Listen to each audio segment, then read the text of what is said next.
Doctor Sachin Raj అత్యాధునిక world class physiotherapy treatment తో అన్ని రకాల నొప్పులకు శాశ్వత పరిష్కారం. హలో సుధీర్ వర్మ గారు. Hello sir, good morning. Very good morning అండి. లాస్ట్ టైం డిజిటల్ గోల్డ్ మీద మీరు ఇచ్చినటువంటి ఇన్ఫర్మేషన్కి హ్యూజ్ రెస్పాన్స్ వచ్చిందండి. సో కొంతమంది లోన్స్ గురించి కూడా దాన్ని బేస్ చేసుకుని అడగడం జరిగింది. ఓకే, ఇన్స్టెంట్ లోన్స్ మీద మీ ఒపీనియన్ ఏంటి అండ్ వాటి ప్రాసెస్ ఏ విధంగా ఉంటుంది? Okay sir.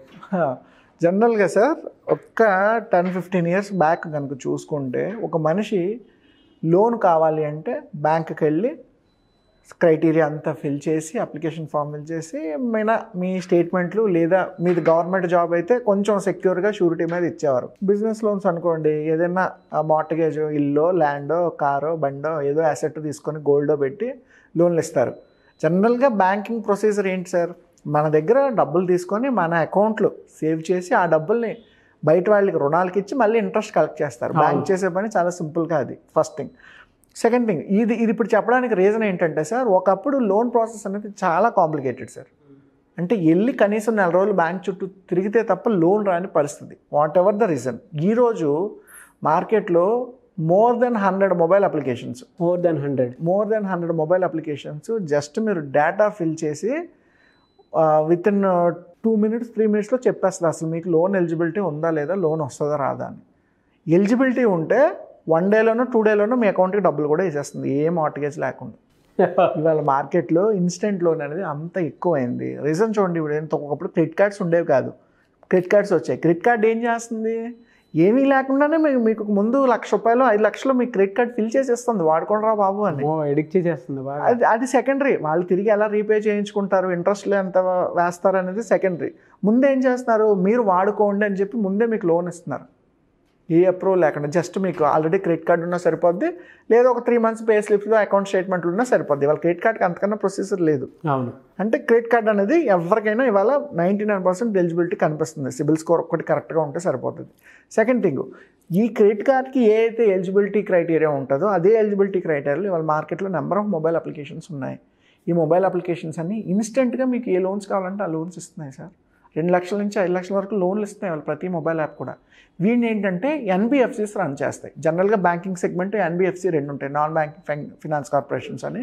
ఇప్పుడు మనం బయట చూస్తున్న బజాజ్ క్యాపిటల్ అని, IDFC అని, ఇండియా బుల్స్ అని, ఇలాంటి చాలా అప్లికేషన్స్ త్రూ మొబైల్ యాప్ ద్వారా మీకు లోన్స్ ఇచ్చేస్తున్నారు. పేసెన్స్ అని, మీరు మీ పేరు, మీ పాన్ కార్డ్ నెంబరు, బేసిక్ ఏమైనా స్టేట్మెంట్స్, కంపెనీయా, పర్సనలా, శాలరీడా, సెల్ఫ్ ఎంప్లాయిడా డీటెయిల్స్ అడుగుతుంది. డీటెయిల్స్ ఫిల్ చేసిన తర్వాత 2 to 3 minutesలో మీకు చెప్పేస్తుంది లోన్ ఎంత వస్తుంది రాదా అని. రాకపోతే సారీ యువర్ నాట్ ఎలిజిబుల్ అని చెప్తుంది. వస్తే ఏ బ్యాంకులు మీకు ఆల్రెడీ లోన్లు ఇవ్వడానికి రెడీగా ఉన్నాయి, ఎవరు ఎంత ఇంట్రెస్ట్ రేట్ పే చేస్తారు, మీరు 2 yearsలో పే చేస్తారా, 3 yearsలో పే చేస్తారా, 5 yearsలో పే చేస్తారా, అసలు వడ్డీ కలిపి ప్రతి నెల ఎంత పడుతుంది, ఏ రోజుకి మీ అకౌంట్లో అమౌంట్ డిస్పర్స్ అవుతుంది, ఈ డీటెయిల్స్ అన్నీ క్లియర్గా చెప్పేస్తుంది ఇవాళ. సో ఇన్స్టెంట్ లోన్ అనేది ఇవాళ ఈజీ అయిపోయింది. సో ఎవరైనా బిజినెస్లు మొదలు పెట్టాలి అనుకున్నప్పుడు హైరానా బైరానా కూడా పడాల్సిన అవసరం లేదు. కొంచెం మీ సిబిల్ స్కోర్ బాగుండి అకౌంట్ స్టేట్మెంట్స్ ప్రాపర్గా ఉన్నాయి, లేదా IT రిటర్న్స్ ఏమైనా ప్రాపర్గా ఉన్నాయి అనుకుంటే కనుక ఇవాళ వాటి మీద కూడా ఇన్స్టెంట్ లోన్స్ వస్తున్నాయి. ఇన్స్టెంట్ లోన్ ఎందుకు అంటే సార్, మార్కెట్లో మనీ ఫ్లో పెంచడానికి, కొత్త బిజినెస్లు పెట్టుకోవడానికి, స్టార్టప్స్ పెట్టుకోవడానికి, ఏవో ఇండివిజువల్ సెల్ఫ్ ఎంప్లాయ్మెంట్ స్కీమ్స్ ఏదో రన్ చేసుకోవడానికి. ఇవి ఎవరో ఒక చిన్న క్లౌడ్ కిచెన్ రన్ చేద్దాం అనుకున్నారు సార్, 2 లక్షలు 3 లక్షల రూపాయలు అయింది. క్లౌడ్ కిచెన్కి వెళ్తే బ్యాంక్ లోన్ ఇవ్వదు, ఆ కాన్సెప్ట్కి బ్యాంక్ అనేది లోన్ ఇవ్వదు. బట్ మీకున్న IT స్టేట్మెంట్స్, మీ ఫాదరో బ్రదరో ఎవరికైతే ప్రాపర్గా IT స్టేట్మెంట్స్ ఉన్నాయో అవి కనుక చూపించి మీరు అప్రూవల్ తీసుకున్నా సరే 2 లక్షలు 3 లక్షలు లోన్ వస్తుంది, మీరు బిజినెస్ పెట్టుకోవడానికి సరిపోతుంది కదా, బేసిక్ ఇంట్రెస్ట్. అయితే ఈ NBFCs ఈ బ్యాంకింగ్కి ఉన్న మేజర్ డిఫరెన్స్ ఏంటంటే సార్, బ్యాంకులన్నీ కూడా విత్ RBI అప్రూవల్తో నడుస్తాయి. NBFC అయినా RBI అప్రూవల్ ఇవ్వాలి. ఇప్పుడు నేను బ్యాంక్ ఓపెన్ చేస్తానంటే అవ్వదు, ఖచ్చితంగా నాకు RBI నుంచి దానికి అప్రూవల్ పర్మిషన్ ఉండాలి. నాన్ బ్యాంకింగ్ ఏంటంటే బ్యాంక్ లేకుండా కూడా వాళ్ళు ఆపరేషన్స్ రన్ చేస్తారు. ఇప్పుడు కొన్ని హోమ్ లోన్స్ ఇచ్చేవాళ్ళు ఉంటారు, కార్ లోన్స్ ఇచ్చే కంపెనీలు ఉంటాయి, కొన్ని ఇన్సూరెన్స్ చేసే కంపెనీలు ఉంటాయి. వీటికి బ్యాంకులు రన్ అవ్వవు, ప్రతిదీ బ్యాంకే అవసరం లేదు. ఇప్పుడు IDFC, ఇందాక మనం చెప్పినట్టు ఇండియా బుల్స్ కానీ, పేసెన్స్ కానీ, వీటికి కూడా బ్యాంక్స్ లేవు. వాళ్ళు పేటిఎం కూడా మీకు లోన్స్ ఇస్తుంది కావాలంటే, ఫోన్పే నుంచి కూడా లోన్స్ వస్తాయి కరెక్ట్గా మనం వాడుకోగలిగితే. అయితే ఈ నాన్ బ్యాంకింగ్ ఫినాన్స్ కార్పొరేషన్స్ ఎందుకు లోన్లు మార్కెట్లో ఈ ఇన్స్టెంట్ లోన్స్ని ఎక్కువ జనరేట్ చేస్తున్నాయి అంటే, ఏదో రకంగా మనీ సర్క్యులేట్ అవ్వాలి sir. End of the day పర్సన్కి మనీ నీడ్ ఉంటుంది, ఏదో రకంగా తీసుకొని బిజినెస్ పెట్టుకున్నా, ఇంకోటి పెట్టుకున్నా, ఎంతో పెట్టుకున్నా తిరిగి దాన్ని రీపే చేసే కెపాసిటీ ఉండాలి. చేయకపోతే ఎలా రికవరీ చేసుకోవాలో వాళ్ళకి తెలుసు, దానికి ఏం వర్రీ అవసరం లేదు ఎవరు. సో ఇన్స్టెంట్ లోన్స్ పెరగడం వల్ల మనీ సర్క్యులేషన్ పెరుగుతుంది, బిజినెస్లు పెరుగుతున్నాయి, ఐడియాస్ పెరుగుతున్నాయి, స్టార్టప్స్ పెరుగుతుంది, దానివల్ల ఇన్కమ్ జనరేట్ అవుతుంది. ఇప్పుడు 2 నెలలు ఆగే బదులు బ్యాంక్ చుట్టూ తిరిగి ఎన్బిఎఫ్సిలో అప్లై చేసుకుంటే 2-3 రోజుల్లో బ్యాంక్ లోన్ వచ్చేస్తుంది. అయితే వాళ్ళు కూడా బేసిక్ క్రైటీరియా చూసుకుంటారు. ఇప్పుడు ఏమాత్రం సిబిల్ స్కోర్ లేదు, ఏమాత్రం ఐటీ రిటర్న్స్ లేవు, నాకు లోన్ ఇవ్వండి అంటే ఎవరు వాళ్ళు కూడా సిబిల్ స్కోర్ అందుకే చెక్ చేస్తారు, అసలు మీ అకౌంట్ ప్రాపర్గా రన్ అవుతుందా లేదా అని వ్యాలిడేట్ చేసుకోవడానికి. సో ఇటువంటి ప్రాబ్లమ్స్ అన్నీ ఇందులో ఉంటాయి కాబట్టి దానికి తగ్గట్టు ఆప్షన్స్ కూడా ఉన్నాయి కాబట్టి ఇన్స్టెంట్ లోన్ అనేది వాళ్ళ మార్కెట్లో ఎక్కువగా జనరేట్ చేసుకోగలుగుతున్నారు. ఇవాళ ఏం లేదు సార్, ఒకప్పుడు లోన్స్ చేసే కొన్ని పెద్ద పెద్ద కంపెనీలు ఉండేవి. వాళ్ళు ఏం చేశారు, ఈరోజు మీకు బ్యాంక్కి ఒక లోన్ కావాలి, ఒక 10 లక్షలు పెట్టి ఏదో ఇండస్ట్రీ పెడదాం అనుకుంటున్నారు, లోన్ కావాలి. లోన్ ఎక్కడి నుంచి సార్? 80% బ్యాంక్ దగ్గర నుంచే రావాలి. అవును. కానీ డైరెక్ట్గా మీరు వెళ్ళి అప్లై చేసి చెప్తే బ్యాంకర్ మీకు లోన్ ఇవ్వరు. ఏమని చెప్తారు, సో క్రైటీరియా వల్ల లోన్ అప్రూవల్ కాలేదు, ఇది రిజెక్ట్ అయ్యే అవకాశం ఉంటుంది అని చెప్తారు. కానీ బయటకు వచ్చిన తర్వాత ఒక బ్రోకర్ తగులుతాడు, మీకు లోన్స్ చేసే బ్రోకర్ ఉంటారు. వాళ్ళు ఏం చేస్తారు, వాళ్ళ కంపెనీతో మాట్లాడి కావాల్సిన డాక్యుమెంట్లు, ప్రాజెక్ట్ రిపోర్ట్ రెడీ చేసి మళ్ళీ అదే బ్యాంకర్ దగ్గరికి తీసుకెళ్తారు. తీసుకెళ్ళిన తర్వాత అప్పుడు లోన్ వస్తుంది. లోన్ చేసేవాడు వాడి ఓన్ పాకెట్లోంచి మనీ ఇవ్వడు కదా సార్, బ్యాంక్ దగ్గర నుంచే లోన్ తీసుకురావాలి అతనైనా. సో ముందు రిజెక్ట్ అయింది, తర్వాత ఎందుకు వస్తుంది? సో కొన్ని ఇంటర్నల్ డీలింగ్స్ ఎవరికైనా ఉంటాయి. లోన్స్ చేసే వాళ్ళు కూడా ప్రాపర్గా వెరిఫై చేసుకొని అప్పుడు పంపిస్తారు. సో అదొక అడ్వాంటేజ్ కూడా ఉంది దానివల్ల. అవును. అయితే ఇలాగ లోన్ చేసే కంపెనీలు వాళ్ళు ఒక మంత్లోని 50 కోట్లు, 100 కోట్లు, 200 కోట్లు టర్న్ ఓవర్ చేసిన నేషనల్ పాన్ ఇండియా కంపెనీలు చాలా ఉన్నాయి సార్. అంటే ప్రతి ఊర్లోనే ఆ లోన్లు చేసే బ్రాంచ్ ఉంటుంది. వాళ్ళు ప్రాజెక్ట్ రిపోర్ట్స్ తీసుకొని జనాలకు లోన్లు ఇప్పిస్తూ ఉంటారు. ఇచ్చిన ప్రతి లోన్ మీద కస్టమర్ దగ్గర నుంచి ఒక కమిషను, బ్యాంక్ నుంచి ఎంతో కొంత కమిషన్ ఎక్స్పెక్ట్ చేస్తారు, లేదా వీళ్ళే తిరిగి పే చేస్తూ ఉంటారు, వాట్ ఎవర్ ఇట్ ఈస్. కేవలం ఈ కమిషన్ మీదే కొన్ని 100 కోట్లు, 1000 కోట్లు టర్న్ ఓవర్ చేస్తున్న కంపెనీలు ఉన్నాయి. ఇదంతా ఒకప్పుడు పద్ధతి. రీసెంట్గా అంటే ఒక 10 ఏళ్ల క్రితం పాలసీ బజార్, బ్యాంక్ బజార్ అని ఒక వెబ్సైట్ ఓపెన్ చేశాడు ఒక క్యాండిడేట్.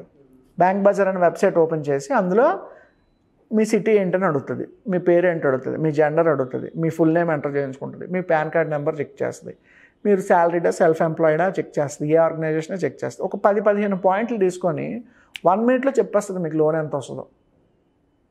సో ఇప్పుడు మీరు బ్యాంక్ వరకు వెళ్ళక్కర్లా, బ్యాంక్ నుంచి ఆడైనా లోన్ ఇప్పిస్తాడు.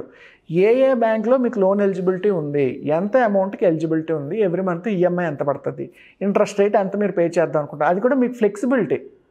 మీరు 1 ఇయర్లో రీపే చేసేద్దాం అనుకుంటున్నారా, ఎంత ఈఎంఐ, 2 ఇయర్స్ అయితే ఎంత ఈఎంఐ, 3 ఇయర్స్ అయితే ఎంత అసలు వడ్డీ కలిపి ఈ బ్యాంకులు మీకు లోన్ ఇస్తాయి. మీటర్ కూడా చూపిస్తుంది, ఏది ఎక్కువ లోన్ అప్లై అయ్యే ఛాన్స్ ఉంది, రిజెక్ట్ అయ్యే ఛాన్స్ ఉంది, మీటర్ కూడా చూపిస్తుంది, లోన్ మీటర్.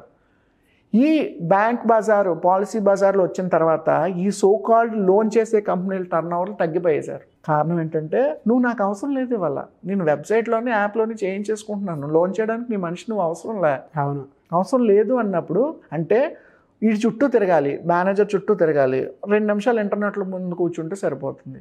సో మనిషికి లోన్ వచ్చే ఆప్షన్ పెరిగిపోయింది ఇంకాను. And bank bazaar turnover చాలా ఎక్కువ. ఈ కంపెనీలు అన్నింటితో పోలిస్తే 3-4 ఏళ్ళు వీళ్ళందరినీ ఇంచుమించుగా దాటుకొని ఒక 100 టైమ్స్ పెరిగిపోయింది.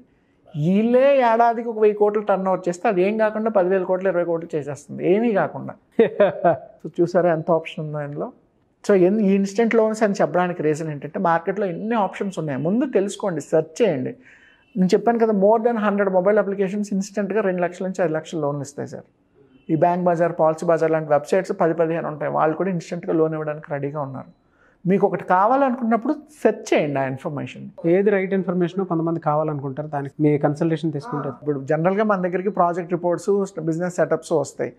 జనరల్గా బ్యాంక్ లోన్స్ మనం చెప్తాం, యాప్ లోన్స్ చెప్తాం, వెబ్సైట్ లోన్స్ చెప్తాం, థర్డ్ పార్టీ ఇన్వెస్ట్మెంట్లు కూడా చెప్తాం. ఉంటాయి, ఏది బెస్ట్ అనేది మనం సజెస్ట్ చేయగలగాలి ఎప్పుడైనా సరే. ర్యాండమ్గా ప్రతి ఒక్కటి ఒకటే మాట్లాడితే పాయింట్ లేదు కదా. బేసిక్ గైడ్లైన్స్ అయితే ఖచ్చితంగా జరిగింది. ఎందుకంటే స్టార్టప్ పెట్టేటప్పుడు ఫినాన్స్ మేజర్ రోల్ సార్. అవునండి, ఇన్వెస్ట్మెంట్ ఫినాన్స్ మేజర్ రోల్. ఎంత ఐడియా మాట్లాడుకున్నా మనం వాళ్ళ ఆఫీస్ ఓపెన్ చేయడానికైనా మన దగ్గర డబ్బులు ఉండాలిగా, టేబుల్ కొనుక్కోవడానికైనా డబ్బులు ఉండాలిగా. 0 ఇన్వెస్ట్మెంట్ అని మనం మాట్లాడతాం అంటే ఎంత తక్కువలో మొదలు పెట్టుకోవచ్చు అని. కనీసం ఆఫీస్ ఓపెన్ చేయాలని మీ ఓన్ ప్రాపర్టీ మీకు ఉండాలి కదా. సో ఇలాంటి వాటికి ఫినాన్స్ ఖచ్చితంగా అవసరం అవుతుంది. ఫినాన్స్ లేకుండా ఎక్కడ అవుతుంది. అయితే ఫినాన్స్ మీ దగ్గర ఉంటే వెళ్ళండి కూడా, లేనప్పుడు మరి లోన్కి వెళ్ళాలిగా. నా దగ్గర డబ్బులు లేవని బిజినెస్ పెట్టడం మానేస్తామా, డబ్బులు లేవని చదువుకోవడం మానేస్తామా? సో ఏది ఆగదు. సో ఈ ఇన్స్టెంట్ లోన్స్కి కూడా చాలా ఆపర్చునిటీస్ ఉన్నాయి. అవి ఎక్కడెక్కడ అనేది మనం జనరల్గా మన క్లయింట్స్కి సజెస్ట్ చేస్తుంటాం. అయితే ఈ వీడియోలో ఓవరాల్గా చెప్పాలనుకున్నది ఏంటి అంటే, ముందు అటువంటి వాటిని వెతకండి. వెతికితే ఇన్ఫర్మేషన్ మీకు దొరుకుతుంది. స్టిల్ ఏమైనా డౌట్స్ ఉంటే ఖచ్చితంగా మీ లైఫ్లో మీకు చార్టెడ్ అకౌంటెంట్ టచ్ ఉండాలి సార్. మీరు బిజినెస్ సెగ్మెంట్లోకి వస్తున్నారంటే ఒక స్టాండర్డ్ సిఏ ఎవరో ఒకరితోటి మీకు రెగ్యులర్ టచ్ ఉండాలి, లేదా మంచి ఒక ఫినాన్స్ ఎక్స్పర్ట్తో అయినా మీకు ఉండాలి లైఫ్లో. వీళ్ళు మీకు గైడ్ చేస్తారు ఎప్పటికప్పుడు. చేయడం వల్ల మీకు కొన్ని విషయాలు తెలుస్తాయి. ఎందుకంటే అన్ని విషయాలు ఒక్కరికే తెలియవు, అందరికీ చెప్పడం కష్టం కూడా.